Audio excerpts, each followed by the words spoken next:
AIMIM अध्यक्ष असदुद्दीन ओवैसी भी बिहार में चुनाव प्रचार कर रहे हैं। आज वो किशनगंज में थे। टीवी9 भारतवर्ष से ओवैसी ने बिहार में चल रहे सभी बड़े मुद्दों पर बात की, सभी सवालों का जवाब दिया। ओवैसी ने कहा कि बिहार में ये जंगल राज पार्ट 2 है। पार्ट 1 था जब लालू राज था, अब पार्ट 2 में नीतीश कुमार है।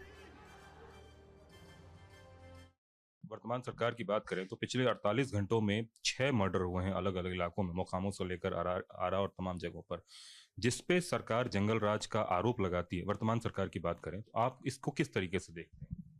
मैं तो पब्लिकली कहा हूं कि ये जंगल राज पार्ट 2 है। पार्ट 1 था जब लालू परिवार, पार्ट 2 नीतीश कुमार है, तो पार्ट 2 चल रहा है भी है, जिसमें नरेंद्र मोदी भी साथ में है। अगर एमआईएम पार्टी को बिहार और सीमांचल की जनता यहाँ के हमारे कैंडिडेट्स को एमएलए बनाती है, तो अब मुख्यमंत्री होगा अल्लाह मोहम्मद का बेटा और अब्दुल्ला का बेटा।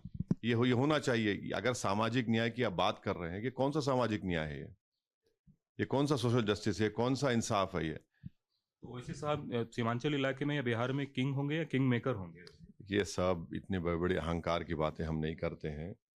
हमारी पहली कोशिश ये है कि जितने हमारे उम्मीदवार कैंडिडेट मैदान में हैं उनकी कामयाबी के लिए मेहनत करें, दुआ करें, जो हो सकता करें, उनको कामयाब करें, और फिर ये सवाल बाद में पैदा होता है। अभी फिल वक्त तो 11 तारीख तक हम सबको मेहनत करके अपील। कांग्रेस नेता प्रियंका गांधी ने भी आज बिहार के बेगूसराय में जनसभा को संबोधित किया। उन्होंने एनडीए सरकार पर सवाल उठाते हुए कहा कि पिछले 20 साल से एनडीए की सरकार बिहार में है, लेकिन बिहार को समानता की नजरों से नहीं देखा गया। यहाँ के लोगों का अधिकार कमजोर होता चला गया। उन्होंने कहा कि केंद्र सरकार ने ऐसी स्थिति बना दी कि अब किसानों को खेती से भी आमदनी नहीं होती, जबकि आज महंगाई अपने चरम पर है। किसी न किसी तरह से जनता को या तो डराना या कोई ऐसी बात कर देनी जिससे जनता घबराए, लेकिन आज जनता क्या चाहती है?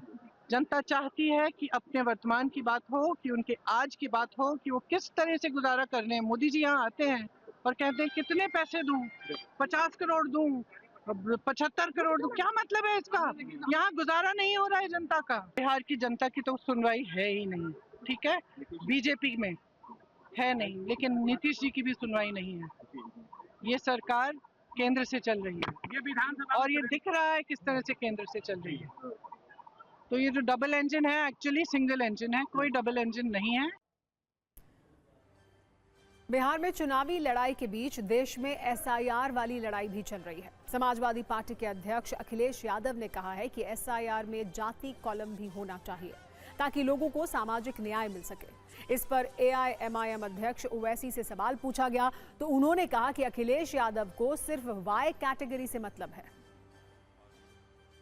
हमारी मांग है कि एसआईआर में एक कॉलम और दिया जिससे जाति गणना की जा सके।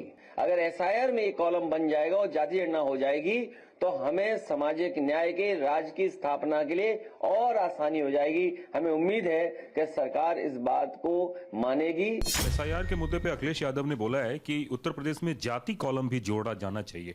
इसको आप किस तरीके से देखते हैं? अब उनके लिए तो खाली वाई कॉलम से मतलब है, उनको दूसरा तो मतलब ही नहीं है।